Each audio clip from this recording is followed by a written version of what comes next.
Welcome to the comfort of medicine singing. For far too long, many people in search of counsel or consultation have often been or felt forced to choose between a secular counselor or psychologist, who often were unwittingly untrained or unknowledgeable about spiritual issues across cultures, or choose a pastor or priest who often were unwittingly and unintentionally untrained in issues of counseling. In addition, some seek out their family physician for counsel, and family physicians serve the medicine that we take rather than the medicine that we give. While sometimes this is necessary, it does not replace the medicine we can give and receive from one another. Sometimes we seek out herbalists, herbal compounds, essential oils. Sometimes we seek a tribal leader, chief, sometimes a shaman or elder. Far too often we end up with a map with confusing icons, and even with icons that are missing from the map, and lead us to never finding true north for our lives. There seem to be an untold number of different forms of counsel that we can seek, often leading us to be confused and uncertain about what it is we as consumers or seekers are finding. At times, even some of these forms of counsel are at odds with one another, or at times attack one another. It leads to cognitive dissonance, but what we generally end up saying is we're a darn bit confused about where to find counsel. Why is there so much disagreement among so many different kinds of healers and helpers?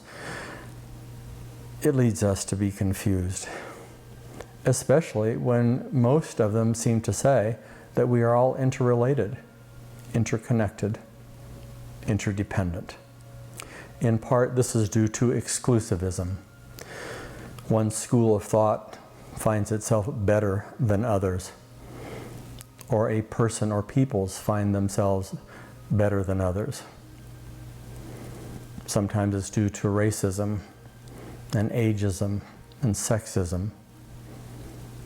Again, we're left with a map with missing icons, leaving us baffled and confused. What is at the heart of this matter is that we are speaking about cosmology. Cosmology is the story, theory, ideas, and beliefs we hold about the origin of the universe itself, about its evolution or creation,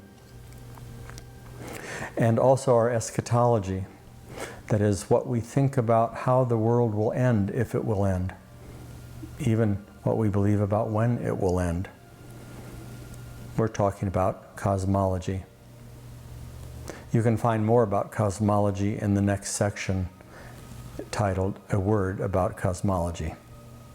Some scientists, physicists, humble men or humble women, mystics, say that life is held in a word, in wave, in motion.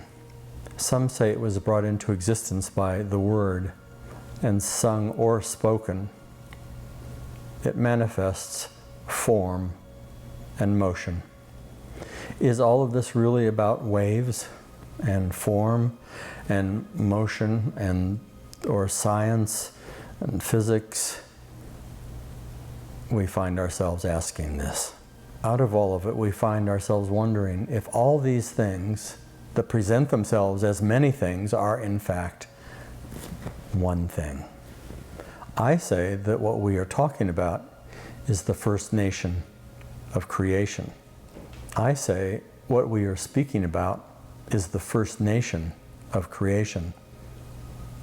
Wave, sound, motion, breath, word, song, all that brings us together, all that relates us one to another. Seemingly many things, is one thing. And if we should find that this is true, that many things seemingly are one thing, then we are all related. It would be, in vernacular, good vibrations between us. It is a warm thought from the heart, is it not? That these many things are one thing. It is the first nation of creation itself.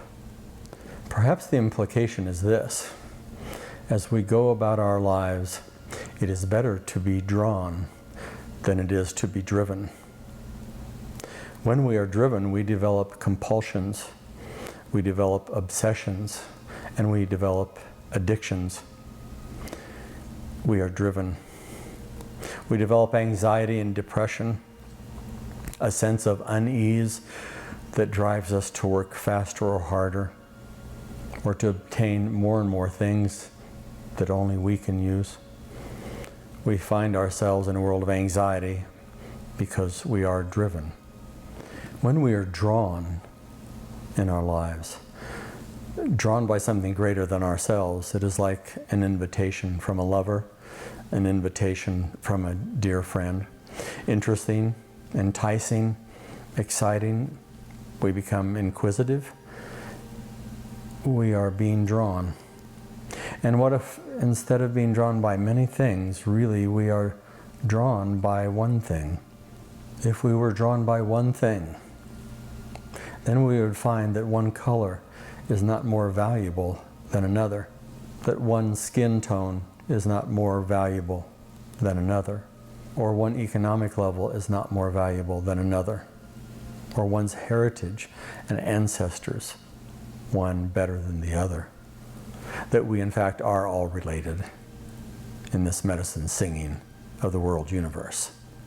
Then all the colors and all the races, all the places that we would visit, all the nations and all the peoples would be all of our relatives, no matter where we went, drawn by that one thing. Sexism, color clashes, gender bashes, things ending. But be forewarned, we do not give these things up easily. Sometimes we in fact like to have title. Sometimes we do like to be in control of someone else's bridle. Sometimes we want to hold on what was never ours. Sometimes we refuse to share that which belongs to everyone. And then we create a world of pollution and degradation and desecration instead of sacredness. Perhaps the problem is the way that we go about framing the questions we're asking, seeking answers to multiple things that seem to be many when they are one. The questions we ask determine the path that we find. We need to find a way that unites us rather than divides us. We need to find that way that incites us to live life better, a little bit better, every day, better than the day before, and one that relates us one to another. It brings to us and gives to us and grants to us everything we could want, which is one another. And that's what we'll take with us when we leave and take off our robe of many colors into the next breath. Perhaps there is a way we can address human transformation, but also human trauma, human emotional and psychological wounds and scarring in a way that is not many complexities, but is one thing: medicine singing. And if we can find a way to articulate this in the phases of life development that we all experience through life in similar fashion, how healing that would be. If we can do that, if we can find and have that medicine singing that draws us towards our dreams, draws us into the richness of both solitude and community. It is our hope, it is my hope, that when you see medicine singing, that it will make your heart sing, that you will find something in it magical, even scientific, that draws you into new life. I am no different than you, and for that I am grateful. We are such a small vessel in such a magnificent and vast universe. It's good to have company along the way. It's good medicine, and we bring it to one another, to share it with one another, giving and receiving. We make good medicine, medicine singing. So medicine singing is about the nature of life and the 7 phases of life development as it applies to human transformation, but also how it applies to trauma, to human wounding, loneliness, and isolation. Medicine singing does not pretend to say there are not horrific things that happen in life, because they do. But it is our hope that this will be a map that one can use and all can use, so that fewer people will be lost on this ancient path, and more will find healing and transformation and medicine singing. Perhaps the first nation of creation and medicine singing is the golden thread that can run through all the healing arts when it comes to human transformation.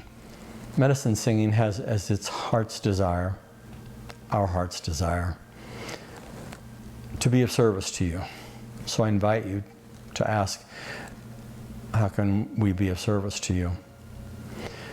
I invite you to enjoy and explore medicine singing and all the richness, the guidance and the blessings, and yes, the comfort that it can bring on your journey in this world. Perhaps we will find that medicine singing is the true nature of life, and that it brings us comfort. And as we find this comfort, may it come soon. May it come now. May it come in medicine singing.